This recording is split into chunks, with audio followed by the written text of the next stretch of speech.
ในวันที่3 มิถุนายน 2025 นี้บ้านศรีวิไลเมืองปากสันแขวงบุรีรัมย์ไซ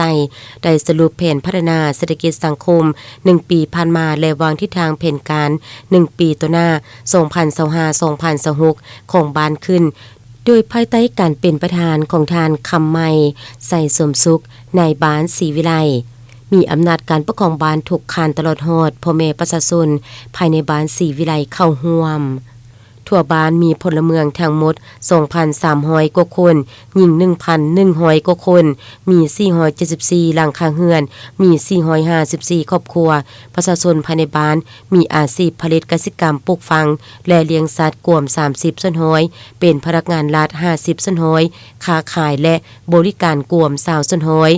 ได้ถือเอาเวียกงานการเมืองแนวคิดศึกษาพรมให้พ่อแม่ประชาชนได้รับรู้และเข้าใจแจ้งต่อกับแนวทางการเปลี่ยนแปลงใหม่ของพรรคในการจะตั้งปฏิบัติคำสั่งข้อกำหนดกฎระเบียบต่างๆประชาชนภายในบ้านมีความสามัคคีฮักแพงและช่วยเหลือซึ่งกันและกันเห็นให้บ้านมีความสงบเป็นระเบียบเรียบร้อยในระยะผ่านมาก็คือปัจจุบันบ้านได้สุ่มใส่แก้ไขชีวิตการเป็นอยู่ของประชาชนให้ดีขึ้นเห็นให้เศรษฐกิจมีการขยายตัวอย่างต่อเนื่องซึ่งได้สร้างตั้งกองทุนพัฒนาขึ้นในวันที่10 สิงหาคม ปี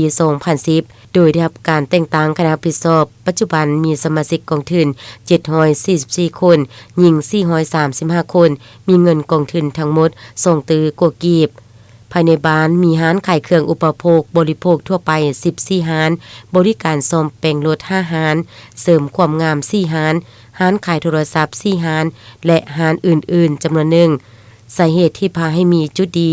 ย้อนมีแนวทางนโยบายของพรรคเป็นทิศสีนำพาอย่างใกล้ชิดในการจะตั้งปฏิบัติเวียกงานโดยติดพันกับเวียกงานก่อสร้างฐานการเมืองตัวจริงที่มีพนักงานดังกล่าวลงใกล้ชิดติดเทศเห็นให้พ่อแม่ประชาชนภายในบ้านมีความเข้าใจ